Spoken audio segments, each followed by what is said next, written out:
A quick update on the quail manure mealworm test. Uh, they did get a little chilly. Somebody recommended a seedling mat, and that was actually the heat kicking off. So this is the heater that I use in here just to keep it right around 55. And so it's pointed directly at these guys, keeping them a little bit warmer. But you can still see some cold related grouping. So it's still not optimal in here. But what's interesting is the original, I guess, like glop or collection of manure was there. And so I broke that up yesterday. And it's not damp or wet right there. It's not staying real gross, I guess. So that's a good sign. That makes me think that they're eating through that moisture in the manure. And they're still attacking it. The other thing I'm thinking is probably need to throw some wheat bran in here from a substrate perspective so that they're getting some other nutrients, since I'm not exactly sure whether they can survive exclusively on the manure. But I'm going to add a little bit of that in there. It doesn't look like they're eating the feathers, which isn't that big of a deal, just an observation.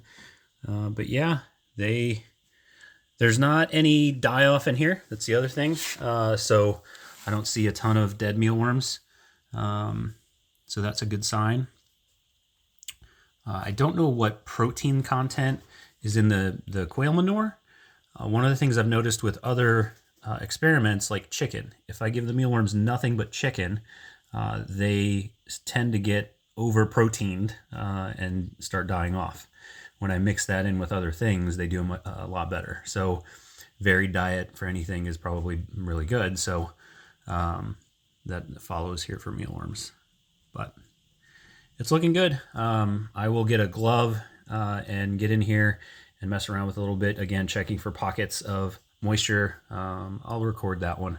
I didn't do it the other day. I was running behind. But things are going well. And then what I'm thinking is I'm going to get the cage all cleaned up over here. You can actually see the blue trays. I've got a sheet there to keep all the dust off. Those are the blue trays that I ordered, the mealworm trays, because we're in the old mealworm farm, so I used it for storage. Sorry, there's more for me than you guys. So I'm going to get everything cleaned up, and then what I'm thinking about next is putting in some beetles. So a while ago, I'd actually put frass as an underlayment, you could say, for the quail poop to fall into. And I found that worked really well. Kind of like a kitty litter concept, where the frass sort of absorbed the moisture a little bit, but also made it much easier to clean. So I didn't have to like scrape, or scrub the tray. The dry frass kind of came off pretty easily. So I'm going to put some frass down and then put some beetles and whatnot, pupa and larvae in one of the trays, and just see how they all do all in there together.